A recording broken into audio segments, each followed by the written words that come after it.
Olá, família! Sejam todos bem-vindos ao estudo diário das Escrituras. Hoje nós vamos estudar aqui Deuteronômio, capítulo 15. Vou começar aqui contando um poema, tá bom? De um cristão que ele era britânico. O nome dele era James Montgomery. E ele, inclusive, ele compôs um poema que se tornou um hino muito conhecido, que é o hino número 15 no nosso inário, que diz: Um pobre e aflito viajou. Nesse poema, que esse James criou, ele conta a história de que bateram na porta dele e ele abriu e tinha um homem viajante. E o estado desse homem viajante era lamentável. Ele estava com um olhar triste, com fome, com sede e sem julgamento e sem pensar duas vezes, ele acolhe esse homem e cuida desse homem, alimenta esse homem. Mais tarde, ele encontra esse mesmo homem na prisão, com feridas, com fome, com sede, e ele ajuda novamente esse homem. E também, nesse poema, ele conta que na estrada ele encontrou esse mesmo homem e ajudou ele. E no final do poema é surpreendente que ele revela que as mãos e o lado me mostrou e o meu Salvador reconheceu. Todas as vezes que ele ajudou o homem, ele pensava que estava ajudando qualquer pessoa, mas ele estava ajudando o próprio Salvador Jesus Cristo. Esse poema ele foi baseado, tá bom, em inspiração que veio de Mateus capítulo 25. Tive sede e deste-me de beber.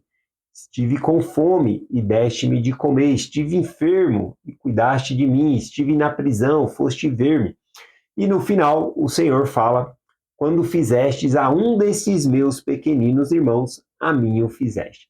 Então, aqui baseado em Mateus capítulo 25, ele criou esse lindo poema.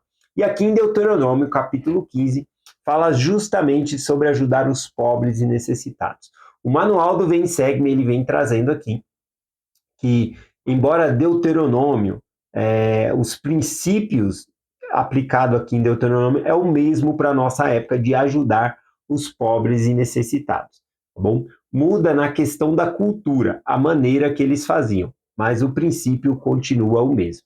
Vamos começar aqui então Deuteronômio capítulo 15, do versículo 1 ao 6 aqui diz assim: Ao fim dos 7 anos farás remissão. Este, pois, é o modo de remissão. Todo credor que emprestou ao seu próximo alguma coisa redimirá, não exigirá do seu próximo e do seu irmão, pois a remissão do Senhor é apregoada. Aqui está falando que Deus está pregando que a remissão seria redimir, perdoar a dívida no final de cada 7 anos, tá bom? Cada 7 anos tinha que haver ali a remissão das dívidas. Aqueles que deviam eram perdoados de suas dívidas. E aqui então o Senhor ensina sobre esse perdão, sobre essa misericórdia.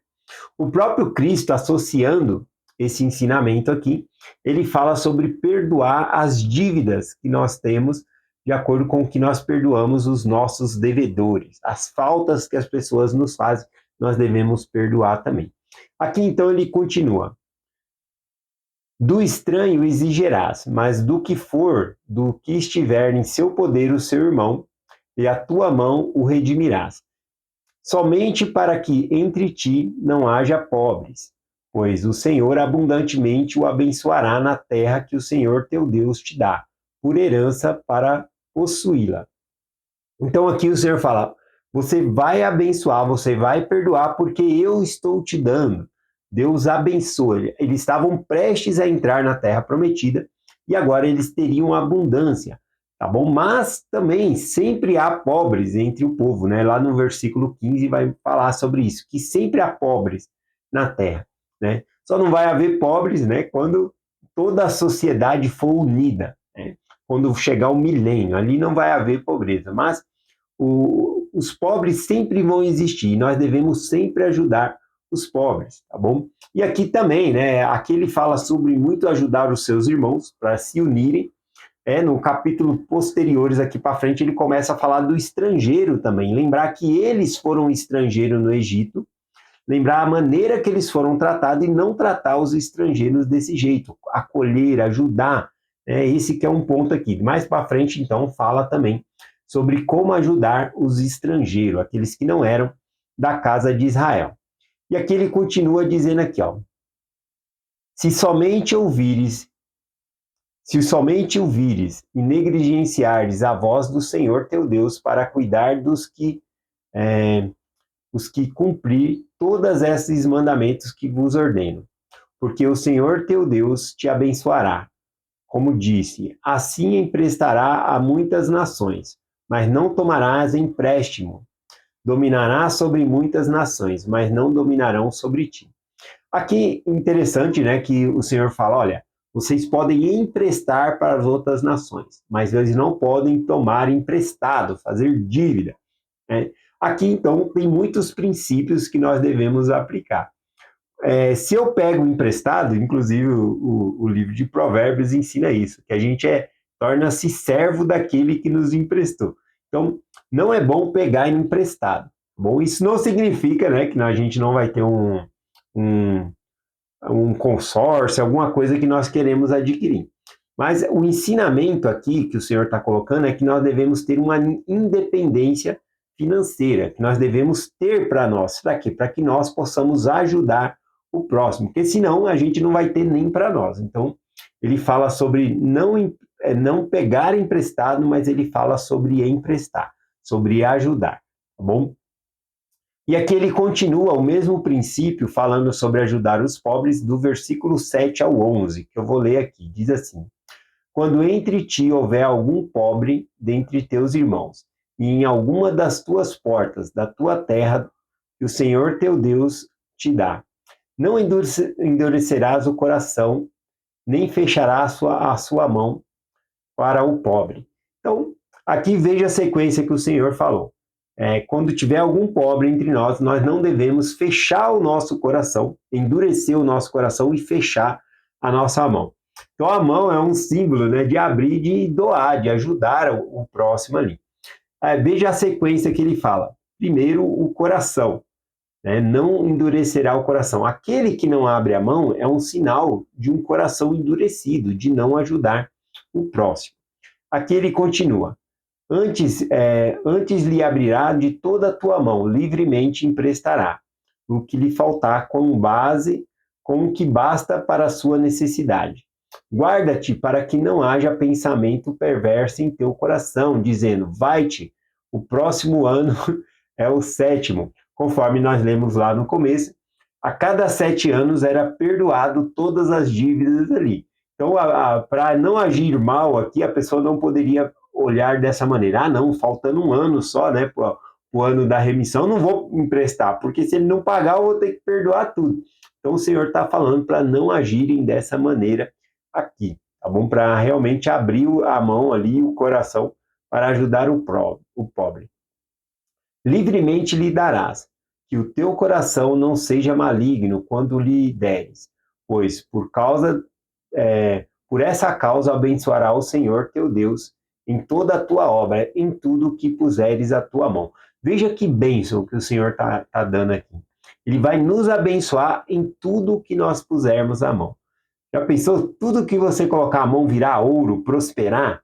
Imagina isso, você trabalha costureira, eu trabalho com mecânico, em tudo que eu coloco a mão prospera, não vai dar garantia, não vai dar perda, a gente vai prosperar, porque a gente está ajudando. Então, se você empresta alguém, ajuda alguém, se essa pessoa não lhe pagar, não se preocupe, porque Deus vai pagar, tá bom? A minha esposa e eu, às vezes, brinca assim, né? Um pega um dinheiro com o outro, aí ela fala assim, se não pagar, Deus paga, né? A gente faz assim às vezes. Mas aqui, realmente está ensinando sobre ajudar o próximo, porque Deus vai fazer prosperar a nossa vida também. Aqui do versículo 12 ao versículo 18, vai falar sobre a libertação dos servos hebreus, tá bom? Também, se alguém fosse escravo, no 7º ano também deveria ser livre, libertado. Lembrando aqui que no contexto histórico deles de servo, escravo, a gente vê aqui algo que fala sobre que, por exemplo, a pessoa devia a outra, não tinha como pagar, falar, então você é seu servo até que eu pague. Bom, e aí tinha esse tipo de relacionamento. Lembrando também que muitos preferiam ser servo, porque ali naquele clã, naquela tribo, com aquela família, eles tinham sustento seu, tinha sua família. Então, era uma maneira de fortalecer-se. Então, alguns faziam assim, tá bom? E a base para isso do que eu estou falando é justamente aqui de alguns servos que, após terminar o tempo de serviço, que estava livre, eles escolhiam livremente ficar. Vamos ver essa história aqui em Deuteronômio, capítulo 15, do versículo 12 ao 18. E quando teu irmão hebreu ou irmã hebreia, que vendeu-se a ti, ou seja, por causa de vida, por causa de dívida, né? 6 anos servirá, mas no 7º ano o deixará livre. Quando deixar livre, não o despedirá de mãos vazias, ou seja, não é porque ele era servo ali que ele vai embora de mão vazia, você ia ter que dar alguma coisa ali para ele, né? Livremente lhe fornecerá do teu rebanho, da tua eira, da colheita, né? Daquilo que o Senhor lhe abençoou, lhes dará. Lembra-te que foste servo no Egito, e o Senhor teu Deus te resgatou, pelo que hoje te ordenou isso. Porém acontecerá, aqui vem a regra, né? Porém acontecerá que, dizendo-te ele, não sairei de junto de ti, porquanto te ama, a ti e a tua casa, porque está bem contigo. Então aqui fala de um servo no versículo 16 que fala: eu não quero ir embora, eu te amo, eu amo estar aqui com você e sua família. Inclusive esse servo também teve família, né? Foi dado uma serva para ele teve filhos ali, e ele não queria ir embora. Ele falou: não, eu quero ficar, eu amo o Senhor, né? Eu quero ficar. Aí veja qual que era o procedimento aqui, tá bom? Diz aqui no versículo 17: então tomará uma sovela e lhe furará a orelha contra a porta. Então, sabe quando a pessoa fura a orelha? Aqui, então, esse servo ia ter a orelha dele furada. Ele fala: não, eu quero ter a minha orelha furada, eu quero ser do meu Senhor para sempre, tá bom? E aqui tem um ensinamento muito bonito, que é nós servimos a Deus voluntariamente, nós somos esse servo de orelha furada, porque nós não somos obrigados a servir ao Senhor, nós servimos a Deus de coração. Então aqui é o mesmo procedimento. Nós amamos tanto a esse Deus que nós servimos Ele voluntariamente, fazemos convênio com Ele e servimos a Ele voluntariamente, assim como esse servo aqui da orelha furada. Era levado diante de testemunhas e ele dizia: eu amo o meu Senhor, eu não vou me afastar dele, eu quero ser servo dele para sempre. E ali então a orelha dele era furada e ele se tornava então o servo da orelha furada, aquele que amava tanto o seu Senhor que disse: eu vou te servir para sempre, por toda a minha vida. E é isso que nós devemos ser do Senhor, servir a Deus por toda a nossa vida. É esta mensagem que nós compartilhamos hoje, em nome de Jesus Cristo. Amém. Até amanhã.